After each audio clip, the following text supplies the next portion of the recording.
nuk jemi më në fazën që na mungojnë këto. Mua më kujtohet, gjithmonë më shumë, kur mbillnin pemë në Tiranë, ishte si kur jepnim shfaqje. Njerëzit ndalonin dhe mblidheshin rreth pemëve. Kur kemi mbjell kumblla dhe kuqe tek rruga e Kavajës, bllokoi trafiku sepse njerëzit shifnin mbjelljen e pemëve.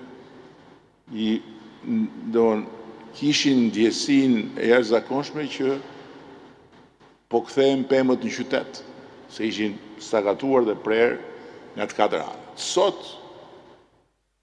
Sot ata që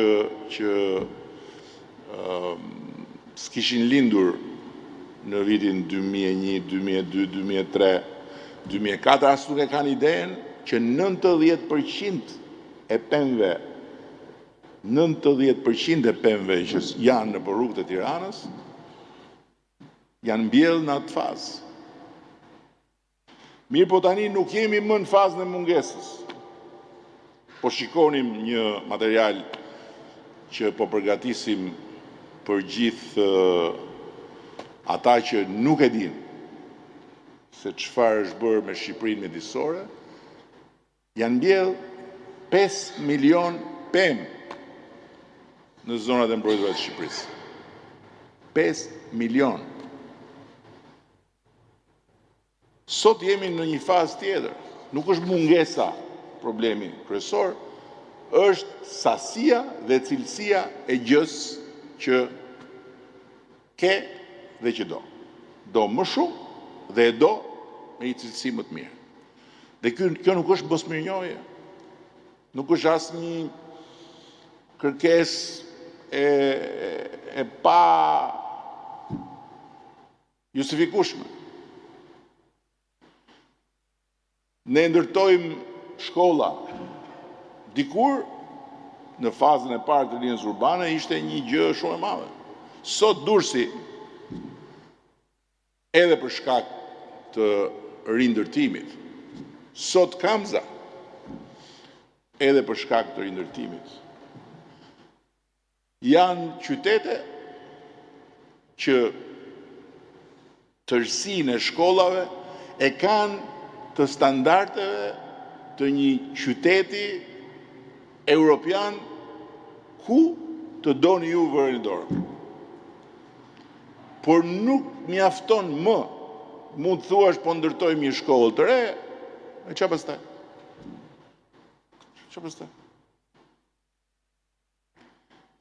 Sepse nuk është më ndërtimi, por është çfarë ka brenda.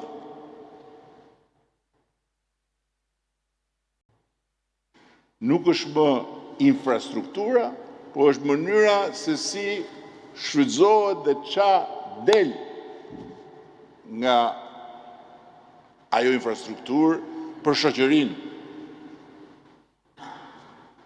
Nuk është më investimi, po është përvoja. Zoti Demo ka një fjalë magjike, eksperjenca, thotë. Dhe ka drejt. Sepse nuk është më rruga 5 kilometra e shtruar me gjitha standardet që i bën përshtypje atij që kalon në atë rrugë, janë ato 50 metrat mbas 5 kilometrashit që janë keq. Dhe aty është pastaj libri i shtëpisë tonë. Ndalon muzika që shoqëron rrugën panoramike dhe fillon libri. Nuk është mosmirënjohje.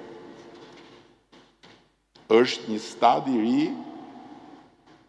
ku është sot shoqëria fal gjithë kësaj pune që ne kemi bërë dhe për cilën s'kemi asnjë arsye të mos jemi krenar, por në ndërkohë duke qenë prap në këtë detyrë duhet përballemi me këtë sfidë shumë të madhe. Sepse dikur kërkoi një rrugë, domethënë dikur, se këtu ka disa që janë veteranë si puna ime, fitoheshin zgjedhje me çaku. Ishte një kohë e sistemit majoritar. Fitoshin zgjedhje me çakull. 2 kamion çakull që hidheshin në një gjurmë rruge ku në fakt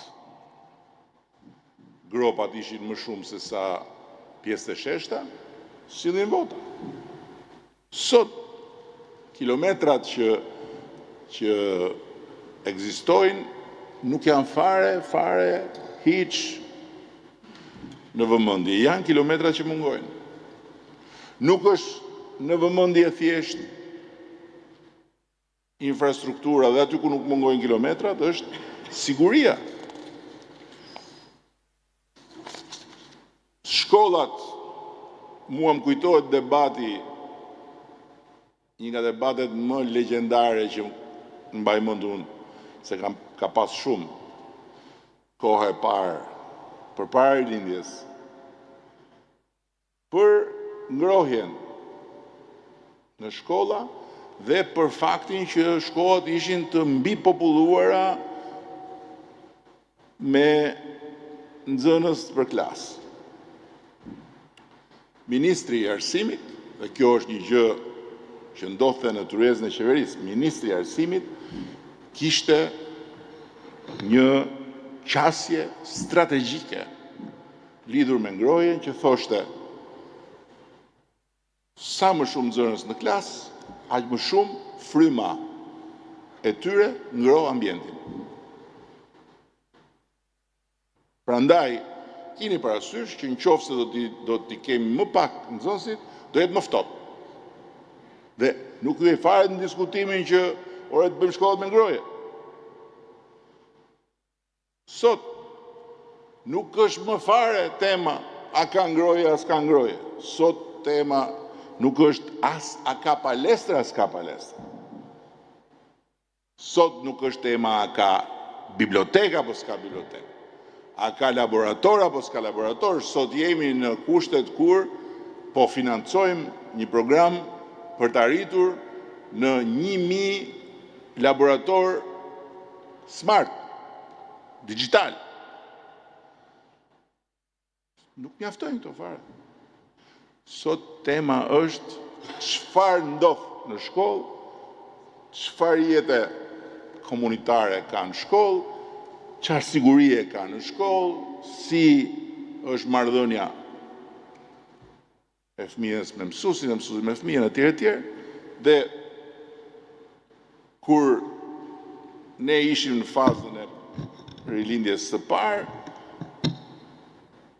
ishim akoma në një Shqipëri ku fiskultura ishte konsideruar një